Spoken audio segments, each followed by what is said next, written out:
Welcome to the Grace Hour, Christian show where we're going to learn just practical things about our faith. And we're starting off the week this week just talking about discipleship. I don't know if that's the title necessarily, discipleship, but it's fathers, brothers, and just the importance of having spiritual people in our life. Naturally speaking, we have fathers in our life that are examples. And then also, spiritually speaking, in the church, when we walk in our faith and we're following Christ, Philippians chapter 2, Paul lays out that Christ is the example for all of us, and he's perfect. And as human beings, we're not perfect, so he is the goal and he is the example. But we also need people that are imperfect like ourselves, other human beings. And Paul lays out in Philippians chapter 2, just talking about how we have different men in our lives that can be examples that we can aim for. And the Apostle Paul is a great example because he said to the Corinthians and also to the Philippians that I want you guys to live your life doing what I do and speaking the way that I speak because I follow Christ and I want you to follow me. So we're going to be talking about today. And in the studio today, we got Colton, Herb, and we're going to be having a great conversation. And the way we're going to do this today, I think, is more so that Colton works for an organization, Christian organization that helps churches with discipleship and going into churches and just training up men that are spiritually mature, that are those examples in the church, that can be examples for other younger men or just people that are spiritually developing and just need someone in their life that can be a target and just help them along the way so that they can grow in that nature and character, which we call Christ. So thanks for coming. Absolutely. Thanks for having me. Yeah, so give us a little run through. We had a good weekend this past weekend. You helped us out. You're going to be helping us out with our church down in Fed Hill, just with discipleship because it's such a huge need. In the last couple of years, there's been a number of guys that have come to me and said, hey, I just need a mentor. I just need someone in my life that I can be accountable to, because we do have a lot of young men, and we have a lot of young men that are just starting off in their faith, and they're looking for direction. And they get direction from the pulpit. They get direction with Bible studies. They get direction pastorally, but they want something personal in their life. So this is what you're doing. Yeah. And you gave us training this past weekend, which was a great time. What did you think about the weekend? It was great. I really enjoyed it. I think something that always like fills my cup is getting on a weekend with a group of guys and just talking real life. Like we're not perfect, right? So it's just going away, talking through what's real in life, where we're struggling, where we're doing okay, and then just kind of making action steps on how we work and get better, get stronger in our faith, whatever it may be. Better husbands, right? Better fathers. Like we all have room to improve. So just kind of calling those things out, being transparent, and then helping each other grow and holding each other accountable to it. So yeah, I love this weekend. It was fun, especially with like people I knew. Sometimes I do it for groups and I don't really know the guys. Mm-hmm. But this weekend, like my brother was there. Mm-hmm. I mean, hanging out with some of the other guys that I've been around all my life. Mm-hmm. So it's really cool to like just kind of chop it up and spend time with them and dive into things that they're struggling with and how I can help in any way. It was an experience I've never had before. First off, you got us a sick place. We're out in, it was Western Maryland, no, Southern PA. Yeah. And you got us a nice house, fed us, top notch. Tried. That was unreal. And we were just there in a completely different environment. And the way that you guys do it when you do this training, we're just starting off working with you guys. And the way that you do it is that we go away, completely different environment, different place, different pace. Yep. And we just sat in a living room on a Saturday. We got there Friday night, had a great time, and then we just sat in a living room. And thank God you got a nice living room too. I mean, we had those nice lazy boys, and all of us were just sitting in a circle in a beautiful place out in the country. And we just chopped it up for 8 hours or so. And that was an amazing thing. That exercise, tell a little bit about the exercise that we did just with our faith walk with Christ over the years. Yeah, so like one of the exercises you do in, I think it's session 2, we jump into like map your faith out, like from the beginning to where you are now. And I love that exercise because you actually gives you a chance to actually critically think of like, what did God do in my life to get me to actually like sitting in this lazy boy at that retreat, right? And even for my life, I look back and I'm like, oh, this is where God showed up.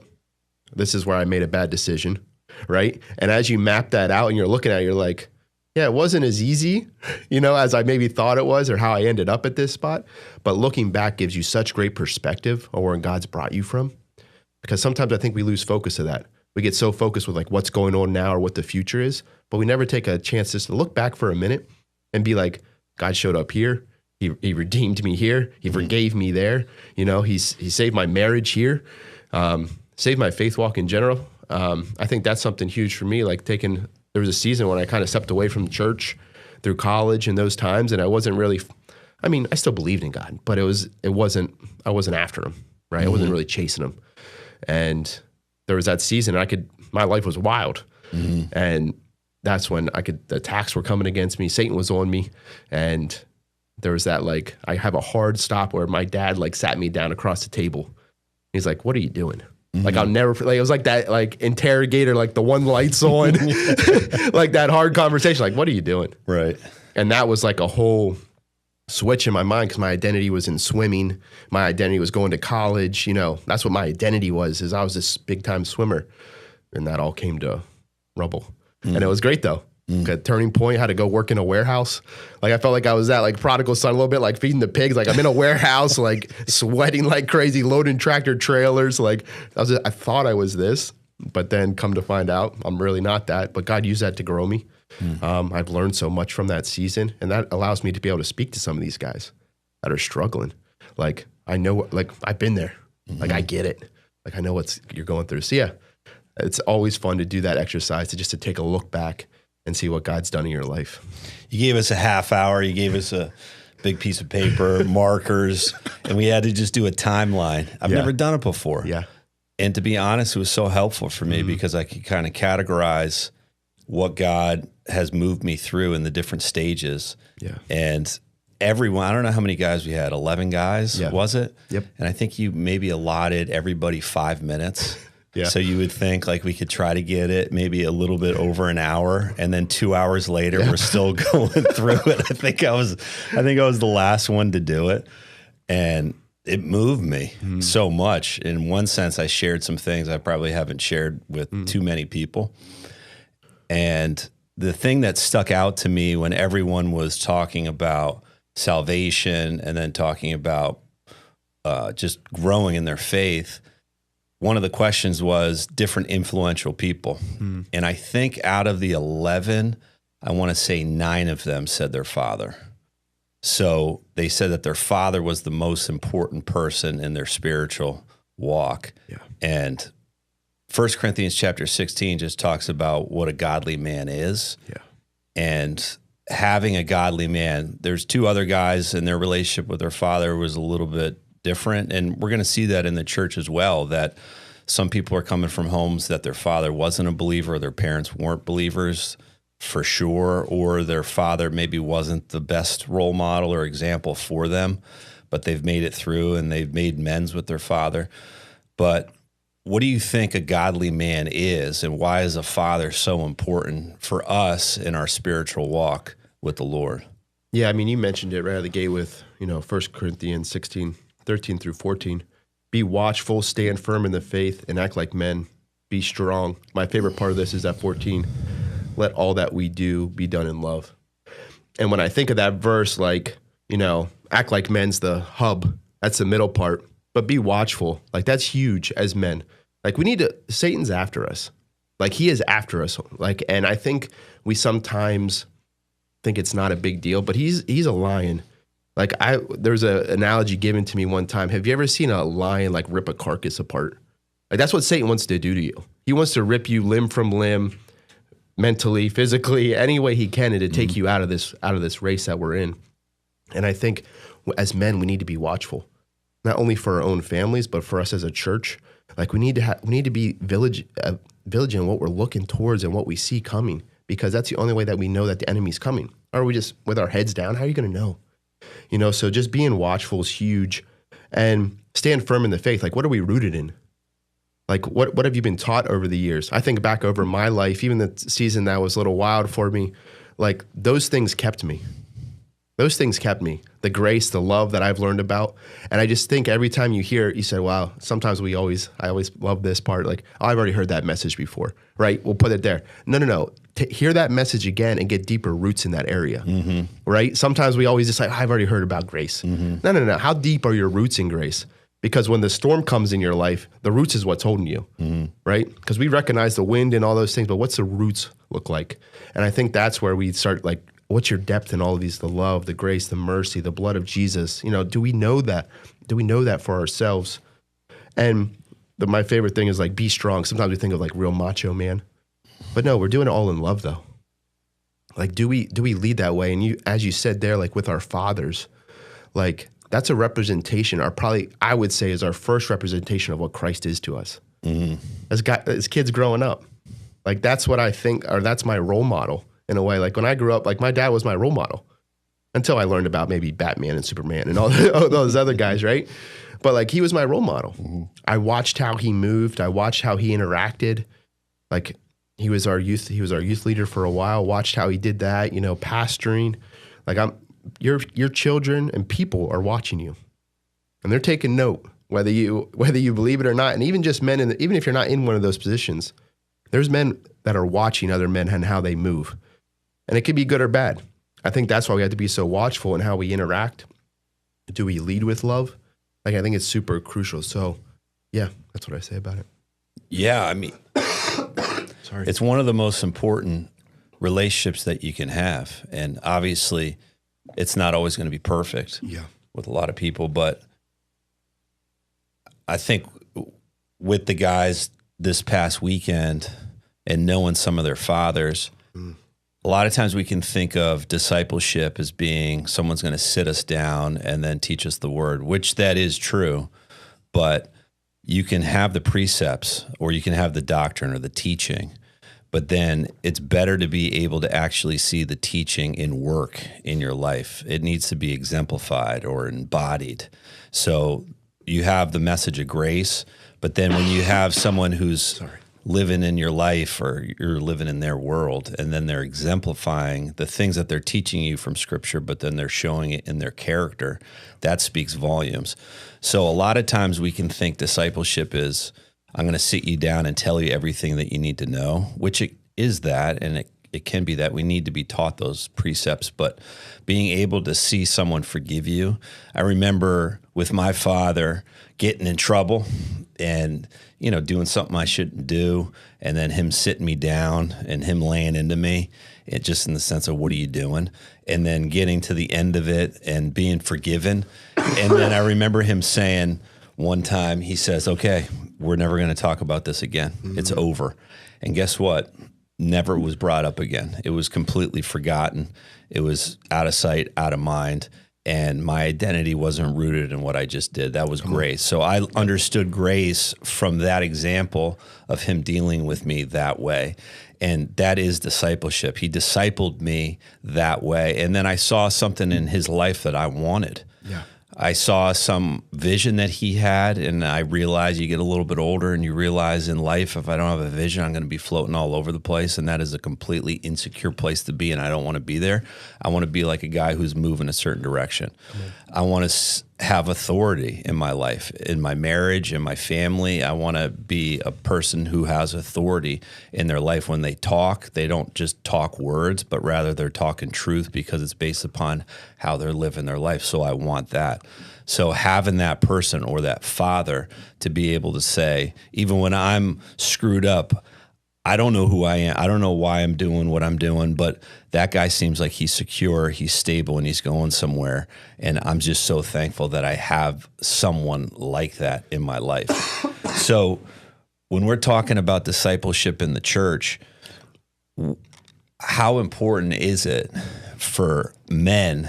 And who are the men? Is it just pastors that are doing the discipling? But who are the men in the church that should be doing this work? I think something that we always have to highlight is, as pastors, as leaders, as men, we're training the next generation.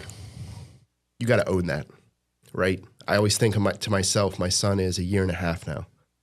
Like, I want the church to still be around when he's around. And it is on my shoulders, right? Take ownership of it, of continuing the faith. And as men, we need to step up in that area. I think sometimes we try to be passive. We just had that men's conference a couple weekends ago, and Zane talked about that, how passivity is one of the biggest killers for men. I believe it. I believe it. Because as we sit back and my dad always says, sit on the couch and eat Twinkies. Like, that can be our mindset, right? Well, I go on Sunday, that checks the box. No, how are we growing the next generation? As we look back at those faith stories, like you were saying, God's brought you through all those things for a reason. I can use my testimony to help someone else out. Guys, as we went around the room and we were talking through those stories, a lot of the stories were similar. They were a little off, maybe different location, but there was a general theme of like prodigal son the whole way through every story. To a certain extent, like I was in there, I was out, I was struggling. But I think like as men, we have to step up in the area so the faith continues and disciple. Every man needs to, even women. Like I think sometimes we always think like men just need to, like women should be discipling as well. I think they do very well at that. Like, but it's the guys you got to like, come on. Why do you think that is? I think they connect very easily. They can connect and have those conversations. That's a natural thing. They can open up, be vulnerable. Pulling that out of a guy is very tough. To like, let's talk real stuff. Let's talk even some emotion in there. Like, what are you going through? Like, be real with me. And understanding like what's the root to that. Like one of the things like I see all the time is guys struggle with an area in their life. And it's like, why? What's the root of that? Where does that actually come from? Like you're actually looking at a side effect, right? I always tell guys that you're doing something or that's a side effect of something that's deeper. Insufficiency, my identity. Like there's something deeper there. Let's get to it. And that's that working through, looking at those. Why are you doing that? You feel insufficient in some way. You don't feel like you're the man your wife didn't eat, like whatever it is. And like diving deep into that. So as we talk through discipleship and like you were saying, like every man needs to be discipling somebody. I truly believe that. I need to be pouring what God's given me, what I'm receiving from the pulpit, I'm pouring into somebody else. I can build them up. I can maybe give that word in season that they need. Like we never know when a word in season is needed. That's something that I've been very cognizant of recently is looking like if someone pops in my mind, I'm texting them. That's just something I've been like, I don't care. It doesn't have to be a message. It doesn't have to be anything wild, but hey, praying for you right now. And you never know when that text, I mean, we were talking through some of those, like those messages come through and it's just like, all right, I need to text that guy. I need to send that message. So discipleship is huge. That's how we can make a strong church as well. It doesn't always fall on the pastor. Like I hear that all the time. Like I can't disciple everybody, right? Like I got to preach, I'm doing this, I'm doing that. Like you're already pulled 1,000 different directions. So to have men in the church that are stepping up to the plate to help disciple is amazing. Then you watch that church grow and then you get to see the ripple effect. Like the church, we get a strong church, watch the community start to change. And that's what we're all about at Men of Iron. Like changing a culture one man at a time. Like it takes out one guy to make that decision and the ripple effect that happens. It's amazing. What do you think holds guys back from actually engaging with that? Because I remember Pastor Stephen said, I was probably a teenager when he said it. Definitely was probably a teenager when he said it. But he said the person that's the most bored in church is the person that just comes and receives and then does nothing with it. And like you said earlier, it could be, oh, I've heard that message before. But you need to hear that message again, just so those roots can go deeper. And the roots only go deeper when you actually apply what you're being taught. So what do you think holds guys back from actually engaging with discipling other men? They don't know how to do it. I think if you even ask yourself that question, I think we did the first time we got together. Like, how do you do it? Like, what's the bones to it? What's the framework? Like, and at the end of the day, if you really want to boil it down, it's having just a conversation. Right? Let's just get real with each other. Let's grab a coffee. Let's just talk for an hour. What's going on in your life? What's your faith like? What are you doing to help grow it? Right? Because there's two ways to move. It's either forwards or backwards. That's it. There's no in between. That's that passivity we were talking about. So looking at your life that way, excuse me, and looking at our life that way and thinking, okay, if I'm trying to move forward in that discipleship, in that talking, like I need to have that conversation to make that happen, right? And I think that's what holds guys back, so they just don't know how to do it. And to be truthful, there's not much to it. It's just being available, number one. I think a lot of guys, I'm too busy. We were talking about this last night on the phone. Oh, man, I'm so busy. No, do you have kids? You got a job? You got all this? No, you're not that busy, right? Are you pastoring a church? Like all these different, like you put all these things together, like you're really not that busy. You can make time for an hour to meet with a guy, maybe once or twice a month, and just talk real life. And I think sometimes guys think they have to know it all. I'm not asking you to know it all. I'm asking you to take what your testimony is and help another guy out. Or what you've heard from the pulpit, and maybe he didn't hear that message the same way you heard it. You have deeper roots in that area. So you're like, okay, this makes more sense for you. So just looking at that and just being available to guys, I think is where discipleship starts. Yes, you can get down deeper and working through different things. But I think for the bare bones of it, it's just being available to meet with a guy one-on-one and pouring into his life. And the funny thing is what I see all the time is the mentor actually gets built up and encouraged more than even the guy that's coming to meet with him. For sure. It happens day in and day out. For sure. Yeah. And if not, if you're just sitting on the sidelines, then it seems as though that, let's just say you're in a church and you're not necessarily really engaged in other people because you don't feel as though that's your job, let's just say. But Jesus gives us the command in Matthew chapter 28, if you're going to be my disciple, and there's no difference between a disciple and a Christian. It's the same word. Let's just say they're synonymous. So if you're a Christian, you should be a disciple maker. But if you're not doing it, then you're going to have a lot of unspent energy. And that unspent energy can go towards being negative towards the church rather than saying that I could be a part of actually growing this church or making this church healthier. If I don't engage with it, I'm going to sit on the sidelines and I can just be a critic. And it's easy to be a critic. 100%. It's the easiest thing in the world to do. I mean, we just live in a world that everybody's a critic about everything. Everyone seems as though that they know better than the people that are actually engaged in what's going on. If it be the NFL, sports, politics, you just sit on the sidelines and you just critique and give your opinion. But if you get into the battle, which is you're getting into somebody else's life, and I think that could be a deterrent for people as well, is that I have my own problems in my own life, and I need someone to come and help me with my problems. And that's real, and people need help. But at the same time, if I can enter into somebody else's issues, which doesn't on the surface seem as though that's something that I would want to do. It doesn't seem so attractive. But when you do it, you find that the Holy Spirit can fill you and it can give you wisdom. Yeah. And then you can give wisdom. He's going to supply everything that you need to be able to help that other individual across from you. And when that happens, you realize you're receiving something that you wouldn't receive if you weren't engaged in it. Yep. So then your faith starts to become more real to you. And like you said, the mentor, the discipler leaves that conversation or that time and he feels built up, like I needed that. Yeah. I have one guy, I told you about him this weekend. He's younger in his faith and he's moving along and progressing in a beautiful way. But we meet on Sunday mornings or we meet on Saturdays for an hour. We've been going through Proverbs 3 for the last 5 weeks. He's memorized half the chapter. And when I leave that, I'm thinking to myself, and I tell him, I say, I needed that. That was such great fellowship that we just had. We open up Proverbs 3, and for me, I don't know where we're going to go, but within a half hour, we're in the New Testament. We're comparing things from Proverbs 3 to different places in Scripture. And then I leave, and I'll go into the pulpit if it's a Sunday morning that we're doing it, and I'm so filled up in my mind with the conversation that we just had. He's edified, I'm edified, and I'm just like, I want more of this in my life. Yeah.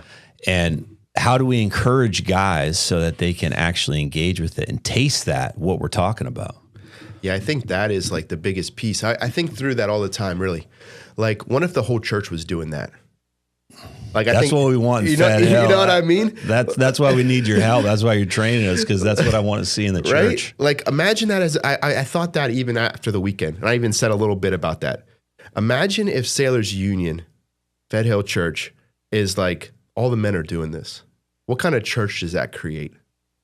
Right? That creates a disciple-making church, right? That we're changing a culture with inside that church, and then we're going out into the community and doing the same thing. Like, that's what we want. That's what God has asked us to do. but putting bones to it, right? Getting that structure to it so guys don't feel weird or uncomfortable. They know where they're going or what the pattern or what the schedule is for them. Put bones to it. Make yourself available and watch God work. That's what I tell guys all the time. Watch God work. It's not about you. I'm going to be honest. Like, and it's not even, I'll even cut it even closer. It's not even about Men of Iron. It's about watching God do the work. And you sit across the table and being like, God's changing his life. God's working in this area. Hey, I provided a scripture too that I've learned over the years from something Pastor Justin said in a message. I just said that in season and it just hit him and his life's being changed. And it's just amazing. Like, you almost get teared up about it if you think about it. Like watching guys' lives just change time and time again. That's what we see throughout all the different churches that do Men of Iron. It's just like watching lives change consistently. You're just like, okay, yes, it's cool curriculum, but to actually watch their lives change through what God's doing is amazing. So great. How do you train guys? So we're going through it in Fed Hill. We had our weekend. But what does it look like if a guy says, hey, I want that in my life? Yeah. I need someone who's discipling me, maybe one-on-one, but also I want to be able to be available to serve the church and find somebody else. How does it work just in a practical way for that individual to get trained up so that he goes into that discipleship with a mentor-mentee? How does he get trained up so that he feels equipped to be able to do it? That's a great question. So we do we'll do a weekend like we did with you guys, kind of understand the framework of what is discipleship, what's core 5. Like we believe in Men of Iron that faith, family, friends, fitness, and finances. Like those 5 areas, if you actually take those areas seriously, you're going to create some balance in your life, which we all need. Like if you even think about being a father, faith's number 1, but those things fall underneath. But we kind of get that framework set up for them. The weekend allows guys that are thinking about it, kind of interested in it, to kind of taste it. Like I'm holding these guys accountable. I'm sending them, those guys from the group, I'm sending them text messages. Like, hey, you told me you're going to do this. You told me you're going to read your Bible in the morning. Are you doing it? Right? You're going to spend time with your wife on Monday nights. That's your date night at home. Are you doing it?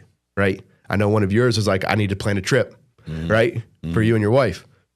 Are you doing it? Right? And just holding guys accountable to that measure. Guys actually like it. That's the crazy thing. You may think, well, that's going to bother. That's going to like accountability. 100%. And getting a taste of what that accountability, I'm not down your throat. You're grown, right? But if I can just send that text or just keep that encouragement coming towards your way, that's number 1. So you get them to taste that weekend of that experience. And then it's getting guys that are interested in it, right? Who wants that in their life? And explaining the full picture.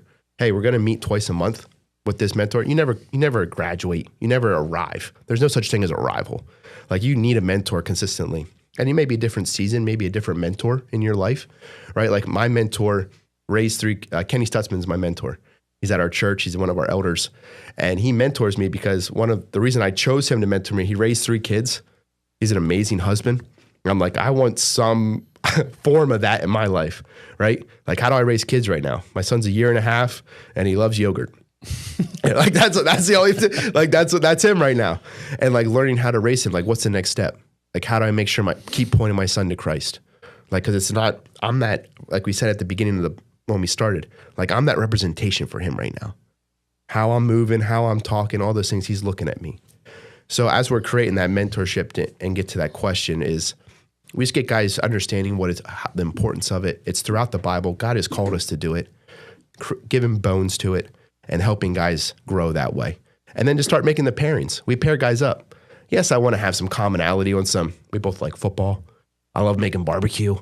Like we want some commonality there for sure, but also who's going to push me to that next level? And that's how we make those pairings to last for a year. That's amazing. And then when you start to see it in the church, and you've been working with a bunch of different churches, you've been going around and you help some of these pastors and leadership in these churches to be able to give that motivation, that spiritual motivation to the rest of the congregation. So some of these men are going to step up and say, hey, I need that in my life. Yeah. And accountability, we talked about it this past weekend. Accountability is such a big thing in men's lives. And you have accountability when you're growing up and you're in your parents' home, and you have accountability when you're in school. But then when you're off and you have your own family, you have to, in one sense, be your own accountability, which can kind of be dangerous. If you have a wife, you have a good wife, she's going to keep you accountable. But we need other men in our life that are going to hold us accountable. Yeah. It's just that's the truth. And on the surface, I think men don't want that. We're our own men. We make our own decisions. But then you live life a little bit, and you realize, man, if it's just me making decisions, I'm going to screw this whole thing up. I mean, it's very easy for me to be able to destroy my marriage, destroy my family, destroy relationships. So I need someone in my life that's going to hold me accountable. It's such a healthy thing. Yeah. It says in Ephesians chapter 5, when it's talking about being filled with the Spirit, it says to submit. So submission is a huge thing in the Christian walk. We need to be submitted to other men. If you go into a church and you have some of those guys that are maybe just passive, they're just there because their wife wants to be there, the kids want to go to Sunday school, so they show up. Are there any examples that you've seen just working with other churches of a testimony of a guy who's maybe just on the fringe and not really so engaged, that does get engaged with discipleship and he's discipled and his life has changed? You have an example of that? Which one? No, I mean, we see it day in and day out. Like, our YouTube channel's packed full of stories like that. One of the ones that hits home for me, I had a guy, we're meeting at a Dunkin' Donuts doing this Bible study. And this guy was showing up and he was like, I don't even know why I'm here. I don't know when I'm coming. All right, like, that's okay. I don't know why you're here either, to be honest. But hey, comes in, big lipper in his mouth. We talked about this guy over the weekend. Doesn't even know why he's there. I'm like, that's fine. Keeps coming, keeps showing up. By the end of it, he said, hey, I still don't know why I'm here, but it's actually changed my life. He said, talking about my faith, he said, I had a problem with my church. I stopped going. I said, I had to bury the hatchet in my life. I buried the hatchet for that situation, and I've been going back to church, and it's making a huge impact on my life. He said, I'm about to get married. He said, this has helped me correct my course with planning things out with my wife, my fiance, how we're going to lead our household, how we're going to move, how we're going to operate. He was talking about friends. Like, he's like, I need some other guys in my life. Like, I've been doing this thing solo for so long. Like, I need some other guys. So it was so cool to watch month after month, getting together with him and watching that the change happen in his life. And I would say he's like one of my like go-to guys in the area now, of just watching that growth happen in his life. I mean, there's guys that, there was a story that comes out of Florida, just that prime example. His wife was about to hand him divorce papers. And he's like, he signed up for doing Strong 27 in a mentorship. And she told him the story on the backside, like, hey, I was going to give you these papers, but watching you grow and watch you become the man that God's called you to be, we don't need to do that. Like, I want to continue to grow, and their marriage is blossoming. And it's an amazing story. It's on our YouTube channel. But like, that's what we're in the business for, of watching God's change life, like watching him change lives over and over again. And it could be something small. I think that sometimes guys always think it has to be some massive thing in our lives. Like, take the little things serious first before God's going to give you some of this big stuff. Like, are you in the Word daily? And guys look in the mirror, maybe a little bit, right? But let's start small. Let's aim small, miss small. That's one of my favorite lines. If you're aiming at something that's really precise, making that goal, I'm going to read my Bible every morning. I'm going to read a verse. Perfect. Let's start there. I'm going to listen to Pastor Justin's message as I'm driving to work. Perfect. Do that. Let's start there. Because God is going to watch. It's going to churn something in them from the guys this weekend of like, yeah, I need this in my life. That's when the growth starts to happen. Do you see guys that are maybe a little suspicious about it or feeling held back? What could be some things in men's lives that are holding them back? They can be suspicious in the sense, this is just something for these other guys. This isn't for me.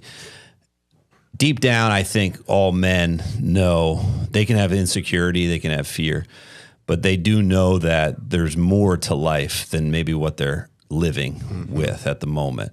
And they're just on cruise control and they're trying to survive, but they're maybe internally dying. They're desperate internally, but there could be something, and I've felt it in my own life, that there's something that's holding me back, that I do know that I want more, but comfort is one of those things that comfort is something where it's predictable. It's something that I know that I am not going to be challenged and I'm not going to fail. I mean, failure could be a big part of it, that if I engage with something that is unknown to me, maybe I'm not going to be enough. But are there a few things that you see in men that hold them back from actually engaging with what God wants for them in their life? Yeah. I think the biggest thing is they think they're alone in what they're doing. No one else is going through what I'm going through, right? I'm the only one that's struggling in this area or had this happen in my life, and no one else understands. I think we go back we keep going back to the weekend, but that weekend, when we went around that room, a lot of us went through the same stuff pretty easily. Different severity levels, different degrees of it, but we all went through the same stuff. And I think some guys, we live this mentality like it's only happening to me. A little bit of a victim mentality, truthfully. Not the case.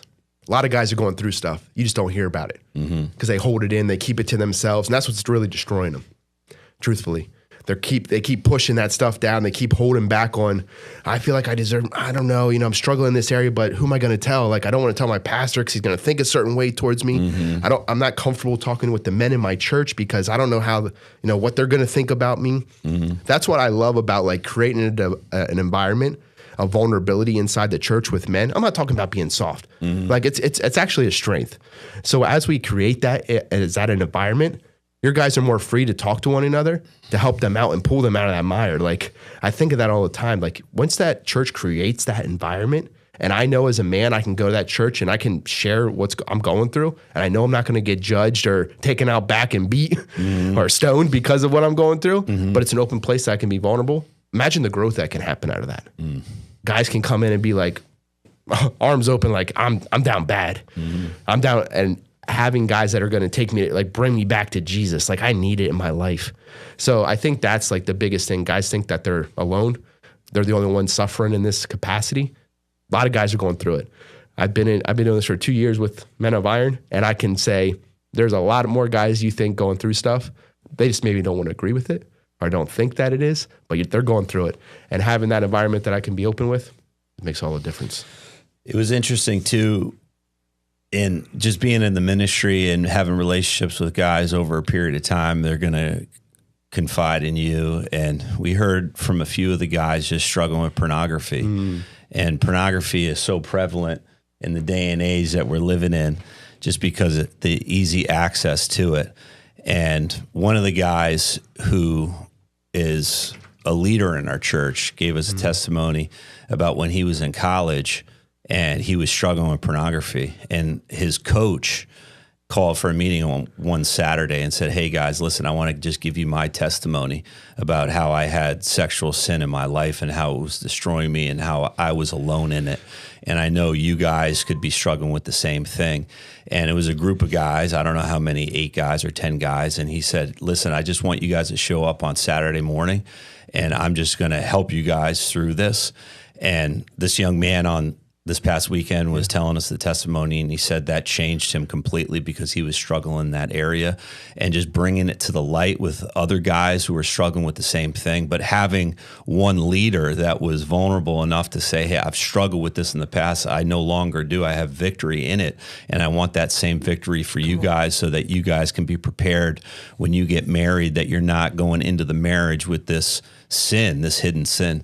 And it's not as though that we're sitting around and we're just talking about the deepest, darkest sins that we have in our life, or one issue that maybe I have. It's not that at all, but it's at the same time being able to have an environment with brothers, guys that are alongside of you, that maybe aren't in front of you, or they're not under you. You're not discipling them, but you're acquaintances with them or brothers with them. And you're being able to be honest and open with them in the sense of, I'm struggling with this. And if you hear another brother say, I'm struggling with it as well, then all of a sudden you're bringing that thing to the light and both acknowledging that this thing is destroying us and we don't want it to. How do we get through it?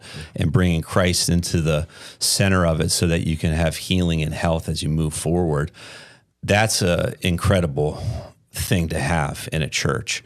And to see that accountability to each other is the way to health, that we can't do this thing on our own.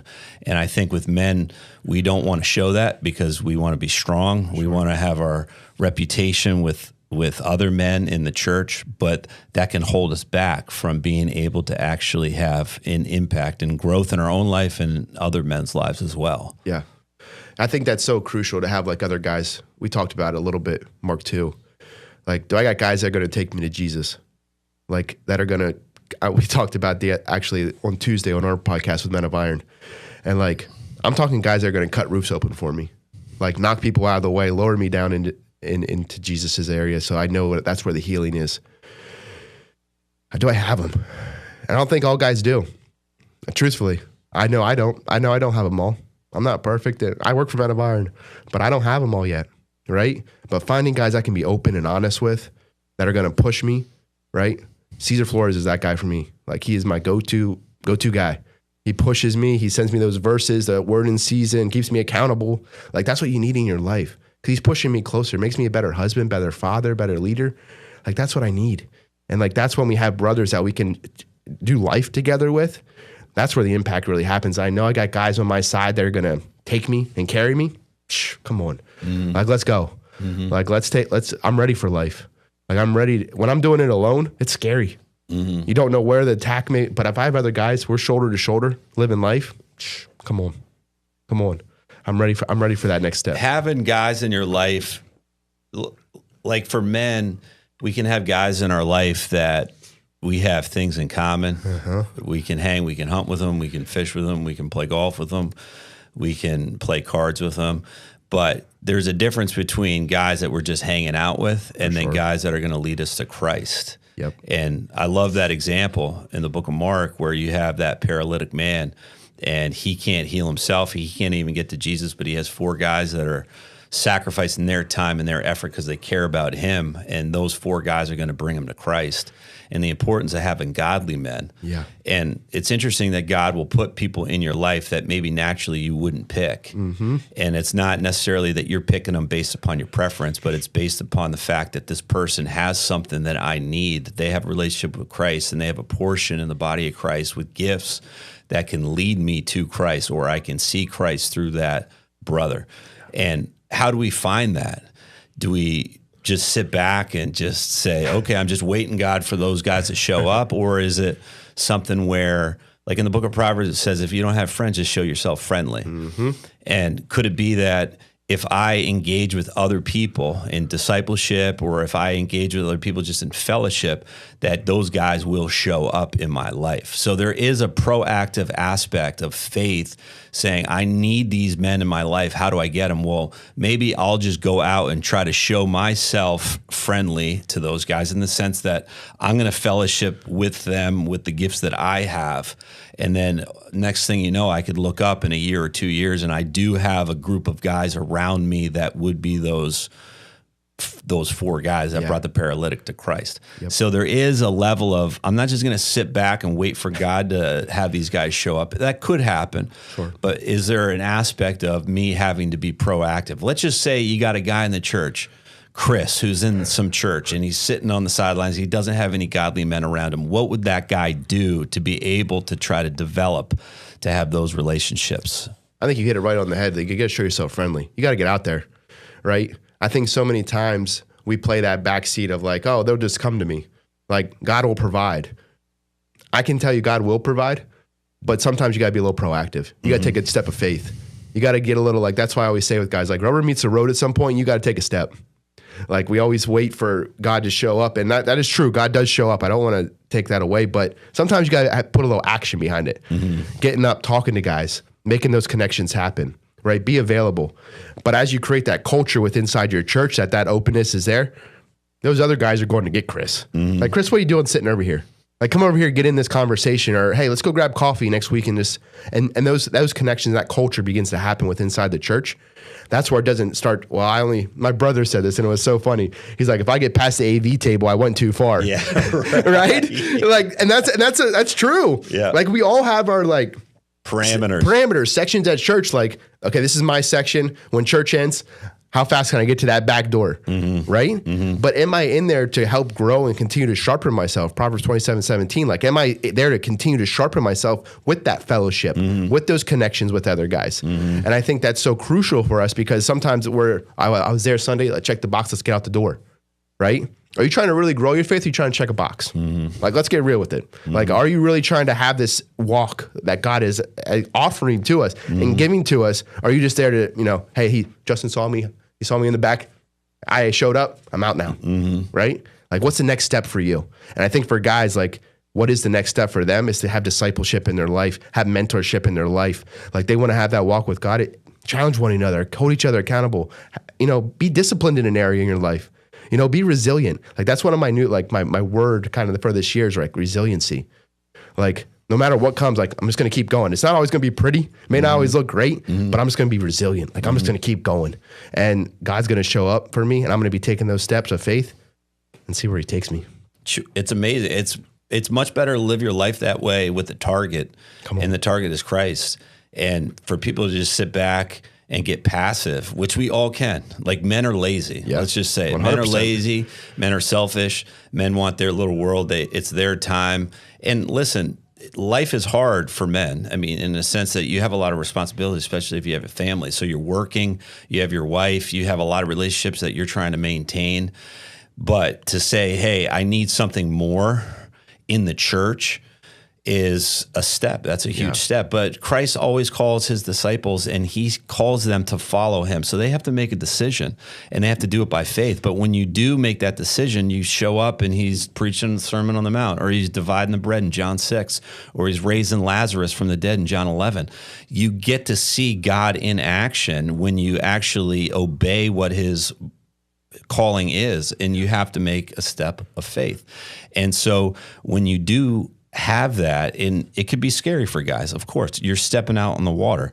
It could be that you fail. It could be that you're rejected. The two things that are the most fearful things for human beings is the fear of death and fear of isolation. Yep. So if I step out and I try to engage with other people in the church, maybe it's negative. Maybe I feel rejected, but is that going to stop me? And then I'm going to have an excuse, oh, those people in that church just don't have love. They're all hypocrites, whatever it might be. And you're just speaking from a place that you feel rejected. Yeah. Listen, rejection is going to be part of it. But if you just obey God and you just do it by faith and you show up, and maybe it doesn't work out here, but then you try again and you do it by faith, guaranteed you're going to see God show up. Mm-hmm. And then all of a sudden the message from the pulpit on Sunday morning and all those principles that are being taught to you are going to be seen in your life in a very practical way, and your faith is going to come alive. Come on. And I would say discipleship is one of the most amazing things that we could have in our life, that we have other men that we're engaging with and we're entering into their troubles, but we're saying, listen, I don't have the answers to this, but I know the one who does. Let's open up the scripture and see what he says about it, and God's going to show up, and you're both going to be ministered to. And you're going to just have a faith adventure. Yeah. Sometimes people think, oh, if I was a pastor, then my spiritual life would be more dynamic. It has nothing to do with if you're a pastor, if you're a lay person, whatever your gifts are, you have a gift and a calling from God. Apply it by faith so that you can minister to other people in the body of Christ. And when that starts to happen, you're going to be very content and satisfied because you have a mission in your life. Come on. And isn't that the greatest thing that men want? That's it. The thing that men want is they want a mission. Yeah. They want a vision and they want a mission. There's a reason why people go to war and they have a band of brothers when they're in a war zone, then they come back home and they feel completely lost. Because what they had in a war zone, they say, I had one guy in our church who was a Marine, and he said, I wish I could go back just because of the camaraderie that we had as brothers. And you go, what are you talking about? You're living in America. You could go to an amusement park today if you wanted to. You could have anything that you want. You're living in a safe environment. But he'd rather go back into a war zone because he had a band of brothers. And what did they have? They had a mission. Come on. And mission is something that is missing in most men's lives. Yep. They're just existing. Not everybody, of course, but those men that are just existing in the church could have a mission, but they have to apply by faith this discipleship principle. And when that happens, they have a vision and they have a mission and they have a purpose. Come on. Isn't that the best thing? Come on. That's what we need. I need it. Come on. It's better to have a mission than it is to just sit back and be comfortable. Yeah. There's no question about it. 100%. I mean, you hit the nail on the head. That's it. You get guys actually surrounded and that thought process starts playing out. You start getting guys, I always just go back to like, imagine the church, all your men are on a mission. A church full of men on a mission. Like, come on. What more? Great. You know what I mean? And we're all chasing after this. We're all chasing after Christ, and we're bringing everybody along, no matter if it's your first time through the door, or you've been there for years. Like, we're taking you, and we're bringing you along to experience what we've experienced and watch this, really your faith come to life. And to have stronger families within your church because you have men leading the way they should, right? You have guys stepping up to the plate where you need, hey, we're trying to figure out maybe a position or trying to figure out a new elder to put in. Like, you have a plethora of guys. We always tell that. Like, when you have guys starting to step up, it's easier to get leadership roles filled because you're like, oh, this guy's taking his faith seriously. I see it day in and day out. He's the guy I'm going to pick, right? Like, when you think of that, you just see it. Like, it starts to churn that over and over, and you have that churn happening in your church. Come on. What more do you want? It's awesome. We're praying for it. Yeah. We're praying for it. Appreciate you very much. Absolutely. And what you're doing. Absolutely. It's so important. So thanks, guys, for joining us today. And if you haven't subscribe on YouTube, on Apple Podcasts, Google Podcasts, Spotify. And be sure to join us for the rest of the week because we're going to be talking about this subject, which is huge. So thanks for all your help. Absolutely. And excited about what's going to happen down in Fed Hill by God's grace. Come on.